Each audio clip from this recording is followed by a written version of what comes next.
अस्सलाम वालेकुम।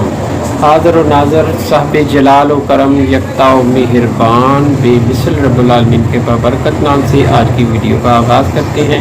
मैं हूं डॉक्टर कैसर पास और आप देख रहे हैं हमारा यूट्यूब चैनल। अक्सर बच्चों को पेट के अमराज हो जाते हैं, जैसे कि बाद बच्चों को अक्सर असहाल, दस्त, पेचिस वगैरह की शिकायत रहती है, बाद बच्चों को कब्ज़ रहती है और कुछ बच्चों को उल्टी या मतली की कैफियत रहती है और खाया पिया हज़म नहीं होता। ऐसी तमाम हालतों में आपको एक बेहतरीन हर्बल रेमेडी बताने जा रहे हैं। अगर वो आप इस्तेमाल करते हैं तो इंशाल्लाह आपका बच्चा ठीक रहेगा। इस रेमेडी में सिर्फ 3 चीज़ें इस्तेमाल होंगी, वो आप नोट फरमा लीजिए। नंबर 1, रेवंत चीनी।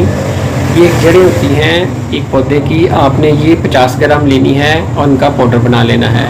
दूसरे नंबर पर हलीला जर्द, जिसको हरड़ भी कहते हैं, वो लेनी है और उसकी आपने गुठली निकाल देनी है।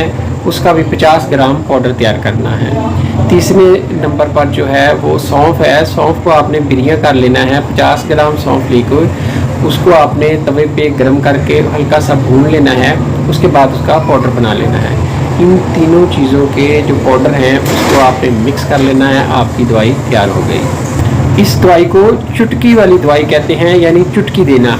इसका मतलब ये है कि बच्चे को आपने इस पाउडर का, इस दवाई का सिर्फ 1 चुटकी आपने सुबह और 1 चुटकी शाम को पानी के साथ देनी है। इसके इस्तेमाल से अगर बच्चे को दस्त लगे रहते हैं तो उसका मैदा ठीक होकर दस्त ठीक हो जाते हैं। अगर बच्चे को कब्ज़ रहती है तो कब्ज़ भी, जब मैदे का निज़ाम दुरुस्त हो जाता है तो कब्ज़ भी ठीक हो जाती है। यानी ये बच्चों के तमाम जो पेट के अमराज है उसके लिए ये बेहतरीन रेमेडी और बेज़रर है। इसको आप बनाएं और बच्चों को इस्तेमाल करवाएं।